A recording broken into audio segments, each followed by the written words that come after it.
Sometimes it's not about adding more plants, it's how the garden feels when you're in it. Hi, it's Steph, and today I'm going to share with you 3 small projects that made a really big difference in my garden, and maybe they'll help you imagine what you can do in your own space. When you see something every day, after a while you can become so accustomed to it that you don't appreciate the view as much. The same is true for all of the beauty we create in our gardens. So today I want to open your mind to the concept of creating a seating area in a place that will give you a different perspective to experience your garden. For me, I actually found this out last season in my woodland area. It's a part of my garden that I'm still working on, and it's very raw, and I walk by it several times a day when I go to my raised bed garden. And one day it just occurred to me to put a bench there to see how I liked it.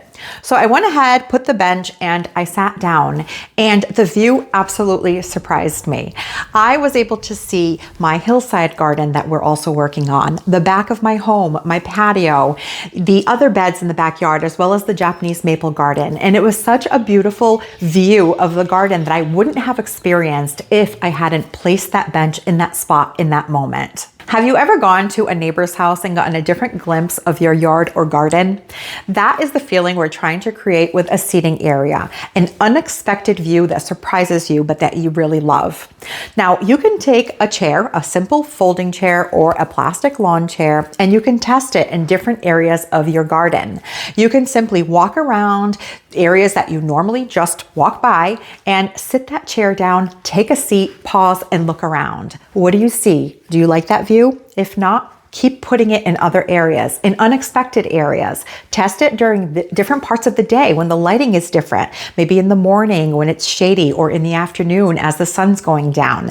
You want to make sure that the area is going to be comfortable and a place that you want to sit, but mostly you want the view to surprise you and excite you. Once you've decided on your spot, now it's time to decide what type of seating you want. And it could be as simple as a bench. I purchased an all-weather bench for a couple of $100s that I can leave out all year round. Or it could be something like a set of chairs, maybe some Adirondack chairs. Or you could even have a bistro set, a table with a couple of chairs that will allow you to just sit, linger for a little bit longer, and enjoy the view. But it could be as little or as elaborate as you want it to be. When I visited landscape designer Andrew Grossman in his garden a couple of seasons ago, he had a beautiful lattice house that he built, and inside this lattice house, he put 2 chairs. And once you walk into that lattice house and take a seat on those chairs, you get the most beautiful view of the back of his garden that you wouldn't have seen unless you were in that space with that perspective. So it's really just the concept of putting a seating area in a place that will give you a surprising view of your garden. Up next is hiding or disguising an eyesore in the garden. We all have something that is utilitarian in nature, whether it be utilities, meters, AC units, or even wellheads that sometimes are a little unsightly in the garden. And we can use some really smart ways to disguise these areas and make them sort of disappear. One of the things that we can do is use plants. With proper plant placement, you can really make something just go away. And one of the plants that are really great for this are things like ornamental grasses, but you can even use some slim or narrow growing conifers and evergreens that will be there year round if it's something that you want to have disguised all the time. But there are also other objects that you can use to disguise these garden eyesores. You can use a set of trellises that you grow some vining plants up. And you can even use a faux rock, which is exactly what we did in our garden last summer. For years, we have had a well pipe that kind of sticks up in the middle of our lawn, and it had a blue cap on it, and it was very noticeable. But we got to thinking that maybe we could do something to kind of hide it and disguise it. So we ended up making a planting bed in this area. And so the plants in themselves, as they grew, would have disguised that well head. But we came across a really awesome product that was a faux rock, and we found the perfect size to slip right over that well head. And it actually looked like a really pretty natural element among all of the plants, and now you wouldn't even know that that well head is there. So this is just the concept of thinking of an area in your garden that is a little unsightly and that maybe you want to hide something, and think of ways that you can disguise that space so that it just blends into the background and it isn't as noticeable. Another small project to consider is adding a water feature. I know it sounds expensive, but it doesn't have to be. We're actually going to give you 3 options at different price points that you can consider adding to your garden. A water feature is an excellent way to add movement and sound to your garden. It brings birds, wildlife, and pollinators to visit, and it's just overall a really relaxing sound. So the first one that I want to share with you is a DIY water fountain. Now for this, you just have to have a planter, a vessel, something that is watertight and doesn't have drain holes at the bottom. George and I created one of these recently, and I'm going to go ahead and show you how we did it. And we're going to start assembling our DIY solar fountain. And the first thing you'd want to have is a vessel, right? So here we have a pot, and I picked up this one that's pretty tall, but the important thing is that you get one that does not have drain holes so that it can hold your water and your fountain. So that is what we have here. And what we're going to do is we're going to put some pots in it just to give a little bit of height, because we're going to place some beach rocks on top. And of course, I don't want to fill the whole fountain with beach rocks. So what I did was we just stacked some pots inside to give it some height. And this top pot is what's going to hold our solar pump, the water, and then we're going to sit some lathe on top with some rocks where the water will bubble out from on top. So we're going to kind of show you what this process looks like. But what George is doing now is drilling a hole on the side of the planter so that we can put through the wire for the solar panel.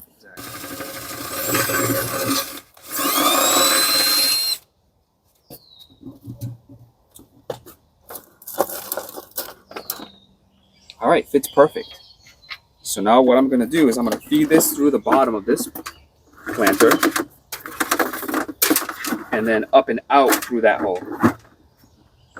So see, pumps in there. And go through here. All right, so now this is out of the pot, and this is going to go to our solar panel. And this is what's going to feed the water from the pump, and we're going to trim it once we have our rocks in place. We had a roll of this material in the shed, and it's called lathe. And what we're going to do is use this as a screen to sit out on top of this green bucket here. And that is going to hold our pebbles or our beach rocks where the water is going to kind of spout out of.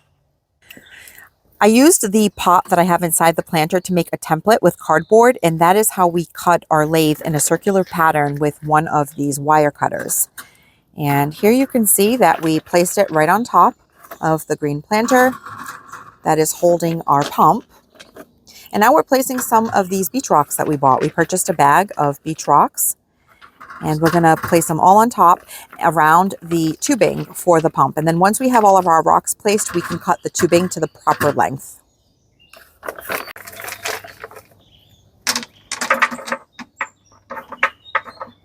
Here's the bag of beach pebbles that we purchased. I got this at the Home Depot, and I really liked the size of them. And we placed them all in our water feature planter here. You can see George is just filling it with some water now so we can test the pump. We placed our fountain before we finished filling it up with water so that it wouldn't be too heavy. And now we're just trying to find the sun. As you can see, the sun isn't strong enough on our panel, so it's only coming up a little bit on the hose. I have a personal solar panel holder at the moment. And New job. Yeah, it's his new job, right? No, but the idea is we're probably going to go up alongside the corner of the shed and mount it up at the top. Yeah. It is now full sun in our patio area, and this solar kit came with a bunch of nozzle attachments, so we're testing out a couple of them. And I'm shading the panel, and now I'm going to back away from the panel and the sun. Oh, no, there we go. Way too That high. is way too high. That is like a splash pad. It's actually pretty strong. Yes, it is actually. Can you cover up the panel? I'll Yep. put a different one on. So I'm shading it with my body here so that we can switch out the different nozzles. I have no idea what this thing's going to do. All right. All right, I'm going to back away. Oh, that one's nice. Oh, that's not bad. Yeah, it's like a bubbling. That's perfect. That looks good. I like this one. The solar panel came with a stake, so we decided to put it in the corner there, in the corner of the mulch bed, to see how it works out. And if this works pretty well, we'll just keep it there instead of mounting it up high like we initially planned. Right now, it seems to be working pretty well. Our DIY water feature cost us $75, and the biggest variable in terms of the cost is going to be the vessel that you select. And all of the other parts were pretty inexpensive. The pump we were able to buy on Amazon. Next, we're going to talk about a mid-range price point water feature coming in at around $200. And I actually have a couple of examples of this in my garden. I have two fountains, both of which are made out of fiberglass, but they have two different power sources. So one that I have in my front main walkway border is a plug-in fiberglass fountain. It has an orb style, really beautiful. And then in my backyard, in our patio bed, for the longest time, we were using a solar fountain. And we've had it for upwards of 4 years now. Originally, it was used in the patio bed, but just last summer when we created our new well bed, we now placed it in that area and it has been working wonderfully. So if you don't have a power source nearby, a solar fountain is a great option and a budget-friendly option to have a water feature in the garden. And the third option is a concrete water feature. Now they come also at different prices depending on the model that you choose and the size that you choose, because you can get shorter ones, mid-range, taller, etc. We did this last year. In the spring, we added a concrete fountain to our garden. After having my garden for 12 years, I finally took the leap and invested in one of these beautiful concrete pieces. Originally, we had a solar fountain in that patio bed, but as my bed matured and my plants grew, the fountain that once fit perfectly then became too small. So in its place, we put this beautiful two-tiered pineapple fountain by Campagna, and I absolutely love it. It makes such a statement when you walk into the garden. It is so much more size appropriate for that bed now. And that sound of water, along with all of the birds and wildlife that visit the water, it's just such a beautiful feeling in the garden. So if your budget allows it, a concrete fountain is an investment, but such a beautiful addition to a garden. But even if you can't get a concrete one, as you just saw, there are many options to add water, beauty, and life to your garden. From rethinking a new seating space to hiding an eyesore or even adding a water feature, all of these projects are wonderful ways to add new life and new beauty to your garden without just adding new plants. So I hope that these ideas gave you some ways to reimagine some spaces in your garden and that you'll be inspired to try something new this season.